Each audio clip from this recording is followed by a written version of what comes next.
을 중심으로 해서 세 가지 권면이라 하는 제목으로 말씀을 드리겠습니다. 저는 이 하나님 말씀을 증거할 때에 어떤 한 개인을 놓고 증거하거나 그런 일이 없습니다. 그러지 않아요.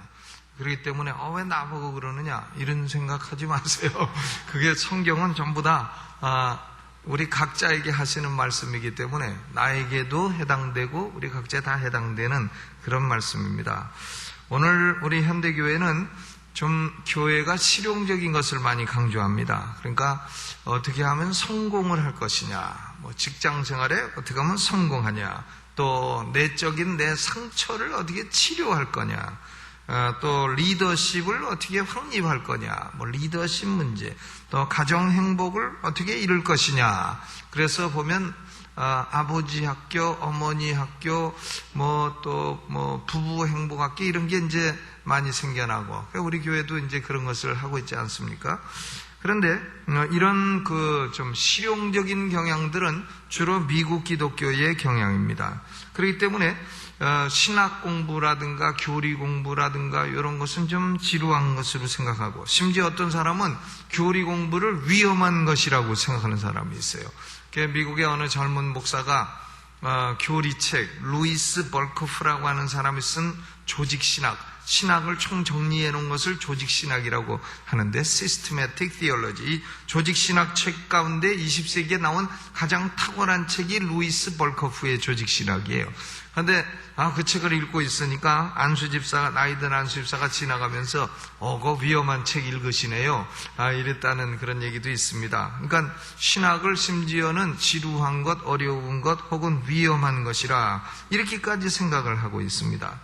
그런데 우리가 가지고 있는 성경 하나님 말씀은 교리와 삶을 구별하지 않습니다. 신학 따르고 우리의 삶 따르고 그렇지 않습니다. 교리에 근거한 삶을 살아야 된다, 이걸 말하고 있습니다. 그러니까 교리가 먼저 나오고 이러이러함으로 우리는 이렇게 살아야 된다. 교리에 근거한 삶, 그것을 강조하고 있죠. 그러니까 예를 들어서 우리가 하나님께 11조를 드려야 된다. 그러면 11조에 관한 교리를 알지 못하고 어떻게 그걸 드립니까? 그냥 남들 드리니까 따라 드린다, 그런 거 아니지 않죠? 아니지 않습니까? 그러니까 교리 11조는 왜 드려야 하며 이것은 의미가 무엇이며 이런 것을 공부하고 그렇구나, 하나님이 그것을 명하셨구나, 이럴 때에 거기에 순종해서 삶을 살 수가 있게 되는 것입니다. 그래서 우리가 신약 성서를 보게 되면 제일 많이 기록한 사람이 사도 바울인데, 바울이 성경을 기록할 때는 언제나 교리 먼저, 그 다음에 삶, 교리에 따르는 삶, 이런 동일한 패턴으로 기록을 하고 있습니다. 에베소서를 봐도 1장부터 3장까지는 교리요, 4장부터 6장까지는 삶의 실천을 다루고 있습니다. 로마서를 봐도 1장부터 11장까지는 기본 교리요, 12장 이하는 실천적인 주제를 다루고 있는 것입니다. 그러니까 바른 교리와 바른 지식으로부터 바른 삶이 나온다 하는 거예요. 사람의 삶이 삐뚤어졌다, 삶이 잘못됐다, 문제가 있다 하는 것은 그 사람이 가지고 있는 사상에 문제가 있다 하는 거예요. 사상이, 지식이, 교리가 옳지 않은 사상을 가지고 있을 때에는 그러면 삶도 옳지 않은 방향으로 가게 돼 있는 것이다, 그런 얘기죠. 예를 들어서 도둑질은 훌륭한 일이다, 이렇게 믿고 있는 사람이 도둑질하면 그럼 죄의식이 있겠어요? 그거 훌륭한 일을 하고 있다 이러면서 남의 거 뺏어서 먹고 있겠죠. 그런 교리를 가지면 그런 삶이 나온다, 그겁니다. 예를 들어서 북한이 핵을 가지면, 통일되면 우리나라도 핵보유 국가가 된다, 이런 교리를 갖고 있는 사람은 북한이 핵을 가질 때 잘 가져라 돈 줘갖고 더 만들려고 할 거다, 그거예요. 그런데 우리는 꿈 깨야 됩니다. 북한이 핵을 가지고는 절대 통일이 안 돼요. 북한 핵이 우리께 될 방도가 없는 겁니다. 핵은 통일의 완전 통일과 민족에 반대되는 위험한 무기다, 이렇게 생각해야 돼. 그거 가지고 있으면 안 됩니다. 강대국이 통일시켜줍니까? 핵 갖고 있으면요, 절대 안 시켜줍니다. 그렇기 때문에 그것이 잘못된 교리요, 잘못된 이론이라는 걸 우리가 알아야 돼요. 근데 호세아서를 봐도 호세아서 4장 6절에 내 백성이 지식이 없으므로 망하는도다 그랬어요. 바른 지식이 없으므로 망하는도다. 호세아서 8장 12절에도 내가 저를 위하여 내 율법을 만 가지로 기록하였으나 저희가 관계없는 것으로 여기도다 그랬습니다. 난 이스라엘 백성들이 하나님이 만 가지로 하나님의 말씀을 기록해주고 이 말씀대로 살아라 했는데 그 말씀에 대한 지식이 없어서 그만 우상숭배에 빠지고 그만 포악한 삶의 그 방식을 따르고 이렇게 돼서 결국은 망하게 됐다. 이방 나라에 포로되게 됐다 하는 겁니다. 히브리서를 기록한 사람이 사도 바울이라는 사람도 있고 아니라는 사람도 있는데 누군지 정확히는 모르지만 히브리서도 정확한 교리 먼저 그 다음에 삶 이런 패턴을 따르고 있습니다. 히브리서는 1장부터 4장까지는 그리스도의 우월성, 그리스도의 탁월성, 그리스도는 그 본질에 있어서 천사보다 우월하고 모세보다 우월하다. 예수님은 천사보다 우월한 존재요 모세보다 우월한 분이시다. 왜냐하면 예수님은 하나님이시기 때문이라. 이런 걸 말하고 있습니다. 예수님의 본질에 관해서. 그다음 5장부터 시작해서 우리가 읽은 본문의 앞귀절 10장 18절까지는 그리스도는 대제사장 직분을 가지고 계신데 그리스도의 대제사장 직분은 레위 지파의 대제사장 직분보다 우월하시다. 왜냐하면 레위 지파의 반차를 쫓은 것이 아니라 멜기세덱의 반차를 쫓은 대제사장이시기 때문이다 하는 교리를 말하고 있어요. 그러니까 그리스도는 본질과 그 직분에 있어서 천사보다도 우월하고 모세보다도 우월하고 레위 지파를 따르는 대제사장보다 우월하다. 그렇다면 10장 19절 이하는 뭘 말하냐면 그리스도가 이렇게 우월하고 탁월한 분이시라고 한다면 우리의 삶은 어때야 되느냐? 우리는 이런 그리스도를 믿는 우리는 어떤 실천적인 삶을 살아야 되느냐? 이런 문제를 10장 19절부터 다루고 있다 하는 것입니다. 오늘 우리가 읽은 이 짧은 본문도 똑같은 패턴을 따르고 있어요. 먼저 교리가 나오고 그 다음에 삶의 실천이 나옵니다. 10장 19절로부터 21절까지는 무슨 교리가 나오냐면은 성도의 두 가지 특권이 있습니다. 성도의 두 가지 특권은 뭐냐 하는 걸 말하고 있어요. 첫 번째 특권은 뭐라 그랬습니까? 19절로 20절 같이 읽죠. 시작. 그러므로 형제들아 우리가 예수의 피를 힘입어 성소에 들어갈 담력을 얻었나니 이 길은 우리를 위하여 휘장 가운데로 열어놓으신 새롭고 산 길이요 휘장은 곧 저의 육체니라 그랬습니다. 예수의 피를 힘입는 사람은 누구든지 죄가 많은데 아이고 예수님 예수의 피는 죄를 씻어주는 능력이 있다 하오니 내 죄를 씻어주시옵소서 하고 예수의 피를 힘입는 사람은 하나님의 성소는 The most holy place, 가장 거룩한 장소라 해서 The holy of holies, 지성소를 의미합니다. 지성소에 들어갈 수 있는 담력을 얻게 됐다 그랬어요. 히브리서 4장 16절에도 동일한 말씀을 기록하고 있습니다. 그러므로 우리가 긍휼하심을 받고 때를 따라 돕는 은혜를 얻기 위하여 은혜의 보좌 앞에 담대히 나아갈 것이니라. 오늘 본문은 성소에 담대히 들어간다 그랬고 히브리서 4장 16절은 은혜의 보좌 앞으로 담대히 나아갈 수 있다 그랬습니다. 그러면 성소는 뭐고 은혜의 보좌는 뭐냐? 성소는 옛날 광야에서 그 성막에서 성소와 지성소를 할 때 지성소를 의미하죠. 지성소 1년에 대제사장이 짐승의 피를 가지고 들어가서 하나님을 딱 한 번 1년에 만나는 그 장소를 의미합니다. 그런데 그 지성소에는 뭐냐면 법궤가 있고 법궤에 세 가지가 들어있고 법궤가 있고 그 법궤 양쪽으로 천사들이 있습니다. 천사, 스랍 천사들이 지키고 있고 스랍 천사들과 그 사이를 씌운 소라, 거기를 은혜의 보좌라 이렇게 말하는 거야. 왜냐하면 거기에 대제사장이 들어가서 피를 뿌리고 백성들의 죄를 1년에 한 차례씩 용서받는 것이기 때문에 그렇습니다. 그러므로 이 성소나 은혜의 보좌나 이것은 모두 하나님의 임재를 말하는 것이에요. 하나님의 임재. 이제 우리는 그리스도 예수의 피를 힘입어서 하나님의 임재 가운데로 들어갈 수 있다. 하나님을 만날 수 있게 됐다. 그런 얘기예요. 오늘 사람이 하나님을 만날 수 있느냐? 여러분, 하나님만 만나면요, 해결되는 게 엄청 많습니다. 어떤 분이 자기가 하나님이 계시면 좀 만나보고 싶은데, 교회 가서 목사님에게 내가 하나님 만나려면 어떻게 됩니까? 하니까 성경 읽으시오. 성경에 읽다 보면 하나님 만납니다. 이분이 성경을 40독을 했어요. 4년 동안에. 1년에 막 10번씩 읽은 거예요. 그래도 하나님을 못 만난 거예요. 그러니까 목사님한테 또 가서 성경 내가 40독 했는데도 하나님 못 만났습니다. 어떻게 하면 됩니까? 그러니까 예배 나오시오. 예배 또 나온 거예요. 예배 나와서 설교 듣고 가고 하는데 하나님 못 만난 거예요. 그런데 예수 믿고 한 5년쯤 되니까 어느 날 집에 들어갔더니, 교회 갔다 집에 들어갔더니 남편이 성질이 나 있더래. 밥도 안 해주고 어딜 싸돌아다니느냐고 성질 나가지고 그냥 남편이 화가 나가지고 두들겨 패고 이러는 바람에 하나님은 못 만나고 성질난 남편만 5년 만에 만나게 된 거죠. 하나님도 못 만나고. 그래가지고는 이분이 결국은 남편한테 ud어 터져가지고 갈 데도 없고 하니까 예수 믿는 사람은 그저 갈 데 없으면 기도원밖에 없었디다. 술집 갈 수도 없고, 예수 믿는 사람이 어디 영화관 가서 앉아있을 수도 없고, 어디 호텔 가서 앉아있으니 돈 비싸고, 그러니까 갈 만한 데가 기도원밖에 없어요. 그러니까 이분이 기도원 가서 이제 밤에 기도를 하는 거예요. 기도를 하는데 거기서 하나님을 만난 거예요.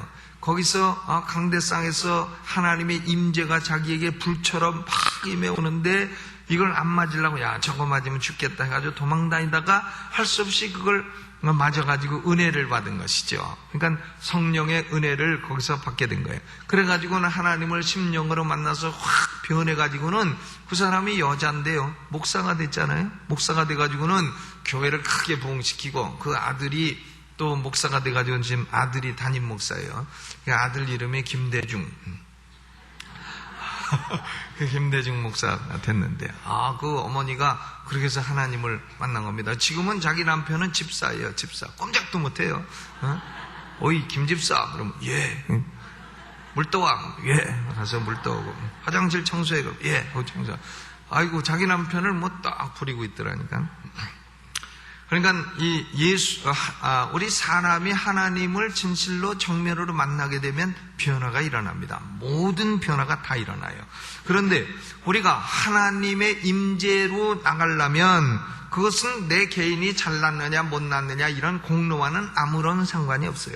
하나님 만나는 것은 내가 의인이냐 죄인이냐, 이 세상에 의인이 어디 있어요? 아무도 없지. 의인은 없나니 하나도 없도다, 이렇게 돼 있으니까 나의 공로와 나의 의불이와는 아무 상관이 없는 겁니다. 하나님의 임재 앞으로 나가는 데는 필요한 게 뭐냐면 그리스도 예수의 피를 힘입어 담력을 얻게 되는 것이라 하는 거예요. 그러면 그분이 왜 5년 만에 하나님을 만났냐? 그건 성경을 읽긴 읽었지만 그리스도 예수의 피를 의지하지 않았기 때문에 그래요. 자기가 죄인이라는 걸 몰랐기 때문에 그래요. 5년 만에 남편이 막 하니까 아이고 하나님 내가 죄인입니다. 그때서야 비로소 자기의 죄를 고백하고 하나님 나 좀 살려주시오 이렇게 되니까 거기서 하나님을 딱 만나는 역사가 일어나게 된 것입니다. 그러니까 인간이 하나님을 만나는 것은 예수님의 피를 힘입을 때 만나게 되는 거예요.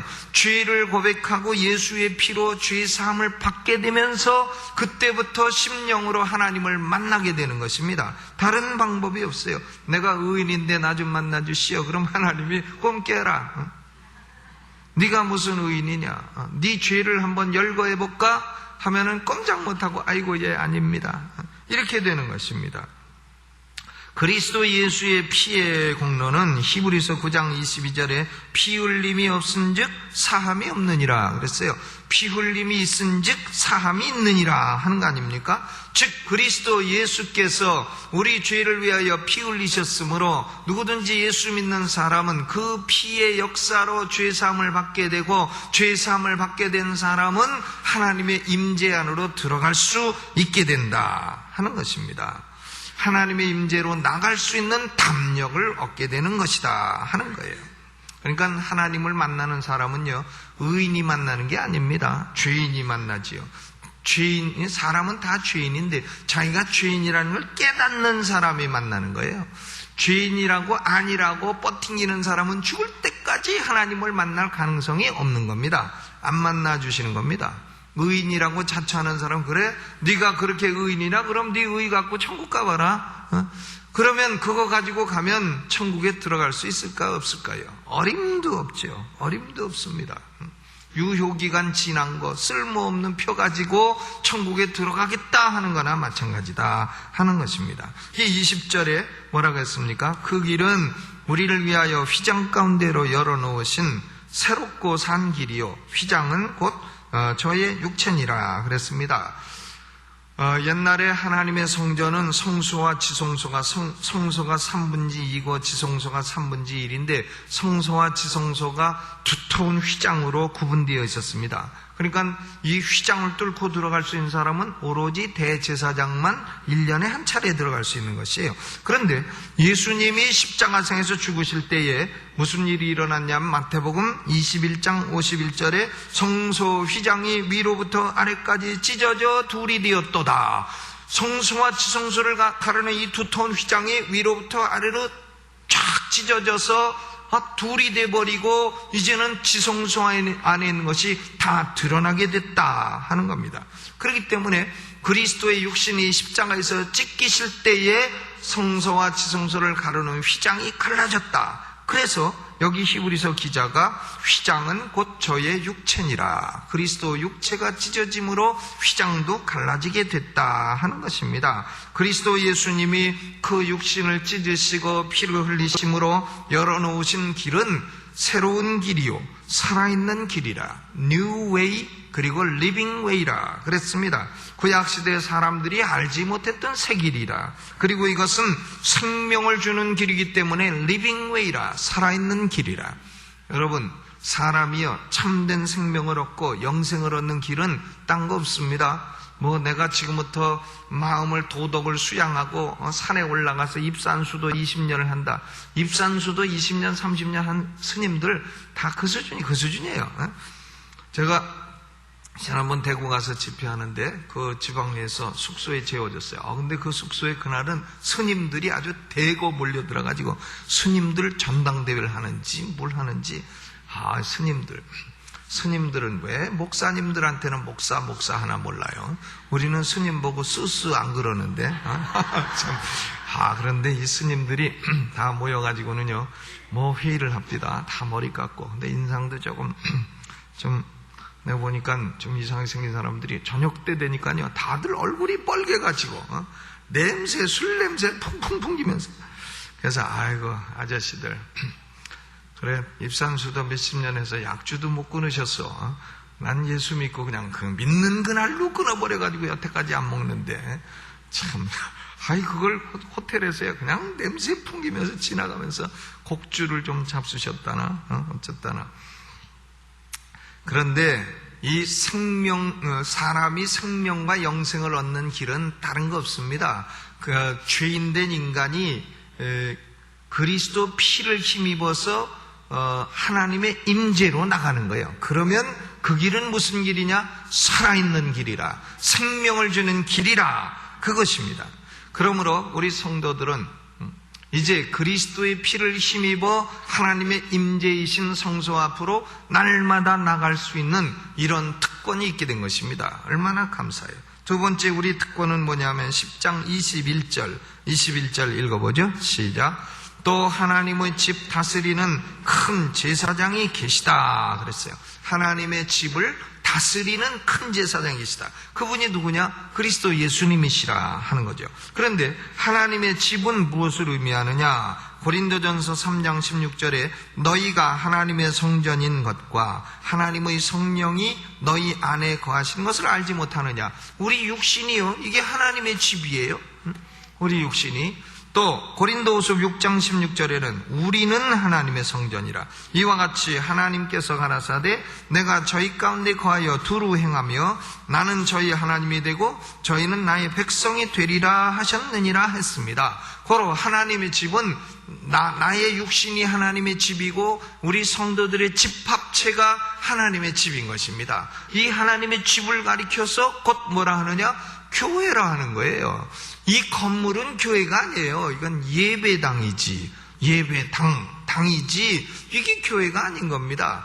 교회란 뭐냐? 하나님의 성령을 모신 사람들이 모인 집합체가 교회예요. 그것을 하나님의 집이라. 그러니까 하나님의 집은 하나님의 백성을 단수로 의미할 수도 있고 혹은 집합적으로 의미할 수도 있다 하는 건데, 하나님의 집은 누가 계시냐? 다스리시는 큰 제사장이 계시다 그랬어요. 다스리시는 큰 제사장이 계시다.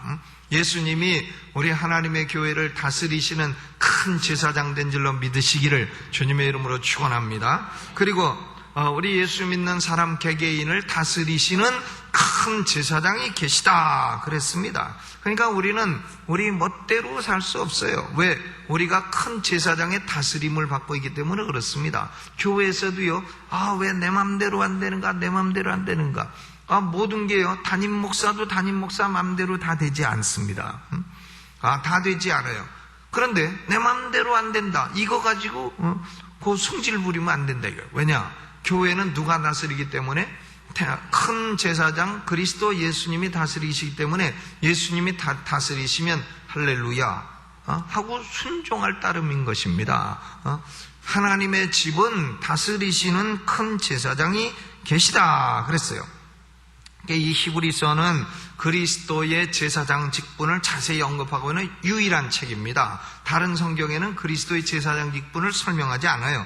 그러면 그리스도가 제사장이 되셨다 하는 얘기는 뭐냐? 첫째로는 우리 죄를 위한 희생 제물이 되셨다 하는 거죠. 히브리서 9장 26절에 이제 자기를 단번에 제사로 드려 죄를 없게 하시려고 세상 끝에 나타나셨느니라. 제사장으로 우리의 죄를 사하십니다. 우리의 지옥 갈 죄를 사하실 뿐만 아니라 우리의 삶 가운데 매일매일 짓는 죄도 사하시는 것입니다.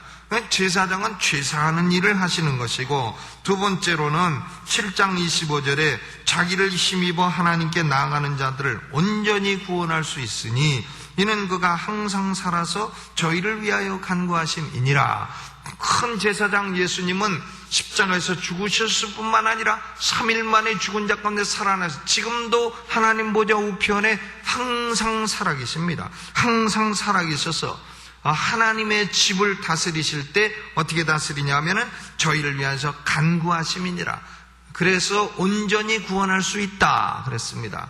하나님의 백성이 하나님 내가 이런저런 어려움이 있으니 도와주시오. 그러면 하나님이 그 사람을 위해서 예수님이 중보기도 하시고 그 사람을 온전히 구원할 수 있다는 것입니다. 아멘. 그러므로 우리 성도들은 예수님의 피를 의지해서 하나님 앞에 언제든지 나갈 수 있는 특권이 있고, 옛날에는 1년에 한 번씩 한 사람만 나가던 것을 이제는 언제든지 눈만 감으면 하나님 아버지 내가 죄인이올시다 내 죄를 용서해 주소서 하면 그대로 하나님의 임재 가운데로 들어가게 되는 것이에요. 내 죄를 씻어주는 분은 그리스도 예수님밖에 없습니다. 예수의 피로 내 죄를 씻어주시옵소서. 이렇게 그리스도의 피를 힘입을 때에 그 순간 하나님의 임재 가운데 들어가게 되는 것이에요. 그래서 그 순간 그리스도의 피를 의지하고 기도하면 그리스도 예수님이 들어주시고 온전히 구원하시며 때를 따라 돕는 은혜를 베풀어 주신다 하는 겁니다. 우상과 예수님의 차이점이 그거예요. 우상은 위기가 아니라 뭐에 가서 아무리 빌어도 도와줄 능력이 없어요. 구원할 능력이 없는 거야. 그건 죽은 거고 사람이 만든 건데 사람이 만든 게 사람을 도와줍니까? 그것은 참으로 금수 버러지 형상이 사람을 도와줍니까? 사람이 만들어서 페인트 칠하고 거기다가 시멘트 갖다가 바른 게 사람을 도와줍니까? 어림도 없는 일이지요. 그러나 예수님은 항상 살아서 우리를 위해서 친히 간구하시기 때문에 때를 따라 우리에게 돕는 은혜를 주시고 또 우리를 온전히 어려움에서 구원하실 수 있는 분이신 줄로 믿습니다. 그래서 신자에게는 두 가지 특권이 있어요. 첫째는 그리스도의 피를 힘입어 하나님 임재 앞으로 언제나 나갈 수 있는 특권. 그리고 또 하나는 우리를 다스려 주시는 대제사장을 모시고 있다는 이 두 가지 특권, 이 대제사장으로부터 때를 따라 돕는 은혜를 받을 수 있다는 특권이 있는 것입니다. 그러므로 여기 히브리서 기자가 이제 이 두 가지 교리를 근거로 해서 세 가지를 권면하고 있습니다. 세 가지는 뭐냐면 믿음, 소망, 사랑을 따라 3원덕을 따라 세 가지를 권면하는 거죠. 첫째는 22절이에요. 22절 읽어봅니다. 시작. 우리가 마음의 뿌림을 받아 양심의 악을 깨닫고 몸을 맑은 물로 씻었으니 참 마음과 온전한 믿음으로 하나님께 나아가자. 첫째 권면은 뭐냐면 하나님께 나아가자 이거예요. 사람이 사람끼리만 살지 말고 하나님께 나아가자. 하나님께 가까이 나아가자. 하나님께 나아가자는 것은 말씀과 기도로 하나님을 가까이 하라는 말씀입니다. 하나님을 가까이 하면 하나님이 우리를 가까이 하시리라 그랬어요. 하나님을 멀리하면 하나님도 우리를 멀리하실 수밖에 없는 겁니다. 그런데 오늘날 상당수의 그리스도인들이 말씀은 언제만 듣냐? 주일 예배만 와서 들어. 주일 예배만. 성경책 집에 잘 모셔뒀다가 주일날 먼지 팍 털어갖고 후탁 교인. 그리고 목사님이 뭐 좀 봉사 좀 하시오 그러면 못해요 신앙. 그런데 기도는 또 언제 하느냐? 위기 시에만 기도를 해. 뭐 살다가 어려움만 하면 아이고 기도합니다. 새벽 기도 안 나오던 사람이 그냥 위기만 당하면 그냥 남아가지고 기도합니다. 그러니까 말씀은 주일만 듣고 기도는 위기 때만 한다. 이런 것은 이게 정상적인 그리스도인의 삶이 아니고 이런 걸 가리켜 우왕청심한 기독교. 우왕 위기 시에만 하나를 먹고 나오면 또 금방 또 잊어먹는 간지러운 속삭임. 이렇게 되는 거다. 그러니까 첫째 권면은 뭐냐? 우리는 날마다 말씀과 기도로 하나님께 나가자. 하나님의 임재 속으로 들어가자. 그래서 기도를 아침마다 기도를 20분만 하면 인생이 빛이 훤히 비치고 성공한다는 거 아닙니까? 20분만 아침에 기도하면 그 인생은 실패하지 않는다는 거예요. 속에서 막 악이 들끓고 속에서 막 막 복수가 막 들끓어도 20분만 딱 기도하면 그런 거 다 사라지고 성령의 기쁨과 감사와 감격이 넘치면서 새로운 사람이 된다는 것입니다. 고로 첫째 권면은 하나님께 나아가자. 하나님께 나아갈 때 어떻게 나가라 그랬어요? 네 가지를 얘기해요. 첫째는 마음의 핏뿌림을 받아 양심의 악을 깨닫고 나오라. 양심의 악이 있는데 그 악을 그대로 갖고 나오지 말고 하나님 내 양심에는 이런 악이 있습니다. 사람은 못 속여도 사람은 속일 수 있어도 하나님은 못 속입니다.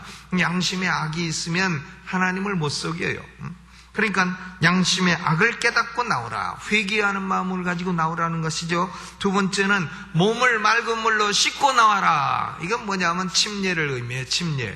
침례 받고 나와라. 순종하고 나와라 이거예요. 순종하는 자세로 나와라. 침례는 예수 믿는 사람의 첫 순종이에요. 그러니까 회개하는 마음, 순종하는 마음, 그리고 세 번째는 참 마음과 sincere heart, 아주 진지한 마음을 갖고 나와야 됩니다. 하나님께 나올 때 경박한 마음을 가지고 술 취해가지고 나와가지고 하나님 계시면 한번 맞짱 떠봅시다. 이런 식으로 나와가지고는 얻어 터져가지고 맞짱 떠가지고 저 뼈나 부러지고. 제가 보니까 예전에 포레스트 검프라는 영화가 있었어요. 포레스트 검프에 보니까 그 포레스트 검프는 약간 모질한 사람, 미국 사람인데 좀 모질한 사람인데 군대 가가지고 할 줄 아는 건 달리기 하는 거밖에 없고 탁구 치는 거밖에 없는데 그거 가지고 이 사람이 출세해가지고 대통령도 만나고 막 이렇게 된 사람인데 그 포레스트 검프가 군대에 모시고 있던 중위가 거기서 그만 다쳐가지고 두 다리가 없잖아요. 두 다리 없으니까 이 사람이 막 술 먹고 인생을 포기하고 살다가 포레스트 검프가 미국 남부 무슨 주더라? 거기가 미시시피주일 거예요. 미시시피주. 제가 그 근처 살았잖아요. 루이지아나주. 거기 새우잡이가 있습니다. 새우잡이배. 그 사람이 그 새우잡이배 헌배를 하나 샀는데 이 중위가 다리 없는 사람이 거기 와가지고 같이 일을 하게 됐네. 새우도 안 잡히고 쓰레기만 올라오니까 돛담배 올라가서 태풍 불 때 하나님 나오시면 한번 나하고 맞짱부터 봅시다. 이렇게 하는 장면이 나오는데, 영화 좀 보세요. 어? 그런 훌륭한 영화를, 포레스트 검프. 하도 오래된 영화라. 근데요, 그래가지고는 하나님이 결국은 새우 잘 잡히게 해가지고 그 사람도 또 장가 들고 다리도 새로 고무다리 만들었고 걸어댕기고 뭐 포레스트 검프는 아주 갑부가 됐다. 뭐 그런 스토리인데 참 이게요, 기도를 전 사람들이 그런 식으로 영화에서 보고 그런 식으로 할까봐 좀 겁납니다. 기도는 그런 식으로 하나님께 시비 거는 쪽으로 해서는 안 됩니다. 진지한 마음, 참마음으로 해야죠. sincere heart. 참마음을 해야 되고 또 온전한 믿음을 갖고 해야 된다. 하나님이 내 기도를 들어주신다. 이걸 온전한 믿음을 갖고 해야 됩니다. 첫째, 양심의 악을 깨닫고, 둘째, 침례받고 순종하고 몸을 맑은 물로 씻고 참마음과 온전한 믿음을 가지고 이 네 가지를 가지고 매일매일 말씀과 기도로 하나님께 나아가자. 그것이 첫째 권면이에요. 왜? 우리는 나아갈 수 있는 특권이 있기 때문이다. 그러니까 나아가자. 그런 거 아니겠어요? 두 번째, 뭘 권면했습니까? 23절 같이 읽어봅니다. 시작. 또 약속하신 이는 미쁘시니 우리가 믿는 도리의 소망을 움직이지 말고 굳게 잡아라. 소망을 흔들리지 말고 굳게 잡아라. 우리 믿는 자의 소망은요, 뭐 내가 돈 잘 벌 거다, 내가 뭐 우리 애들이 대학교 좋은 데 갈 거다, 이런 게 소망이 아니에요. 믿어도 애들이 대학교 떨어질 수도 있고 사업 잘 안 될 수도 있고 그래요. 예수 믿어도요. 그런데 우리가 확실한 소망은 뭐냐? 그건 뭐냐면은 예수 그리스도가 재림하실 것이다. 또 우리는 죽어도 부활할 것이다. 우리는 부활해서 죽지 않고 썩지 않는 몸으로 영생할 것이다. 그리고 주께서 심판하실 때 우리가 이 땅에 주님을 섬긴 것에 대해서는 큰 상을 주실 것이다. 한 문화만큼 일해도 한 고울이라는 상을 주실 것이다. 이것은 확실한 소망이에요. 이것은 산 소망이라 리빙 호프라고 한 것입니다. 이런 소망이 흔들리면 현세의 유혹에 넘어가게 되는 거예요. 우리는 하나님을 바라고 그날 하나님이 심판하시는 그날 잘하였도다 착하고 충성된 종아하고 상 주실 날이 올 줄로 믿으시고 그 소망에서 흔들리지 말고 사시기를 바랍니다. 이 땅에서요, 사람이 상을 많이 받았다 그러는데 그 상요, 그거 아무짝에 쓸모없습니다. 저는 패도 많이 받았는데 패 누가 좀 하나에 1,000원씩 좀 사갔으면 갖다. 그거 10만 원씩 하나 만드는데 들더만 그냥 현찰로 주지. 그 쓸데없는 패를 그렇게 누가 좀 5,000원씩 사가면 다 어디 버릴 수도 없고 내 이름 있으니 버릴 수도 없고 그 태울 수도 없고 팔아도 사갈 사람도 없고 그거 참 쓸모없어서 많이 버렸는데 누가 좀 5,000원에 사가면 그걸로 짜장면 한 그릇씩 사 먹을 건데. 그러니까 세상의 상이나 이런 것이 무슨 소용이 있겠어요? 무슨 그것이 영원한 가치가 있겠느냐? 그것입니다. 여러분 지금 나는 이 세상에서 그래도 돈이 최고야, 돈이 많아 이러고 계시지만 돌아가시면 돈 쓰겠습니까? 솔직히 그냥 쓰고 가세요. 실컷 잘 잡수시고. 아멘. 쓰고 가시라니. 그거 남겨놔봐야 국가가 세금으로 다 떼어갑니다. 50%는 떼어갈걸요 아마. 실컷 쓰시고 한 1억만 남기고 자식 그냥 짜장면 사 먹으라고 1억 주고 그러고 가시면 되지. 그거 남겨서 무엇에 쓰시게요? 아멘. 실컷 쓰세요. 그러니까 그런 소망은, 이 세상의 상이라는 것은 그건 아무런 그 소망이 안 되는 겁니다. 다 그 날아가는 건데, 우리의 소망은 영원 내세 하나님이 주시는 영원 무궁한 상을 향한 소망인 것입니다. 이게 흔들리지 않아야 돼요. 그러므로 이런 소망에 흔들리지 말고 어떻게 하라고요? 굳게 잡으라. 굳게 잡으라. 그 다음 세 번째 권면은 뭡니까? 24절 25절 시작 같이 읽어보죠. 서로 돌아보아 사랑과 선행을 격려하며 모이기를 피하는 어떤 사람들의 습관과 같이 하지 말고 오직 권하여 그날이 가까움을 볼수록 더욱 그리하자 그랬어요. 이 말씀은 사랑해라, 선행해라 거기 초점이 있는 게 아닙니다. 사랑과 선행을 격려해라 거기 초점이 있는 거예요. 격려해라. 사람이 사람을 만나면요, 야, 착하게 살자, 사랑하며 살자, 이런 걸 격려를 해야지 그냥 만나기만 하면 누구를 죽일까, 누구를 꼭 부라뜨릴까, 누구를 어떻게 해칠까, 누구를 어떻게 칼국까, 딴지 걸까, 이런 것만 격려하면 그것은 못 쓴다 그거예요. 누구를 어떻게 하면 내가 저걸 죽이고 나도 죽어, 이런 걸 격려하면 안 된다 그 말입니다. 그리스도를 믿는 사람은 내 이 현세 6, 70년 이걸로 끝이 아니에요. 영원 내세가 있기 때문에 영원 내세를 보고 살아야 돼요. 내세를 보고 사는 것은 어떻게 사는 게 좋은 거냐? 서로 사랑하자고 격려하고, 또 서로 선행하라고 격려하고. 그걸 어떻게 격려하느냐? 25절에 보니까 모이기를 피하는 사람들과 습관가지 하지 말고 그날이 가까움을 볼수록, 즉 심판날이 가까움을 볼수록, 예수님 재림날이 가까움을 볼수록 더욱 잘 모여서 하자 하는 얘기죠. 모일 때마다 뭘 격려해야 됩니까? 우리 서로 열심히 해서 하나님 잘 섬깁시다. 우리 서로 바르게 살아갑시다. 우리 서로 사랑하며 살아갑시다. 우리 서로 선행을 하며 살아갑시다. 이것을 격려해야 되는 겁니다. 다른 사람의 마음속에 분노를 일으켜, 미움을 일으켜, 또 교회를 떠나도록 진노함을, 그런 걸 일으켜 이래가지고 떠난다. 그러면요, 그런 사람은 성경에 뭐라 돼 있냐면 연자맷돌 메고 바닷속에 들어갔어요. 연자맷돌 메고. 그건 믿는 사람의 도리가 아니다 하는 겁니다. 아멘. 그렇기 때문에 여기 오늘 이 두 가지 특권에 따라서 히브리서 기자는 세 가지를 권면합니다. 첫째, 하나님께 자주 나가자 하는 거고, 둘째, 소망을 굳게 잡자.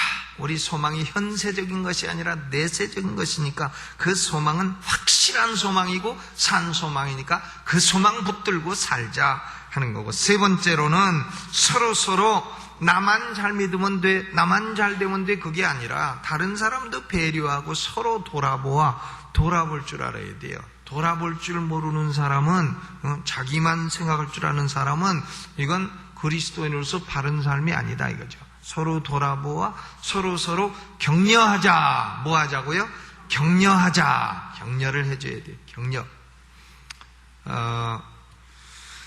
이 세 가지를 오늘 히브리서 기자가 권면하고 있는 것입니다. 여러분, 이 세 가지를 생각하면서 기도하시고요. 여러분 가운데 아직도 예수 믿지 않는 사람은요, 하나님의 생명에서 끊겨 있는 사람이에요.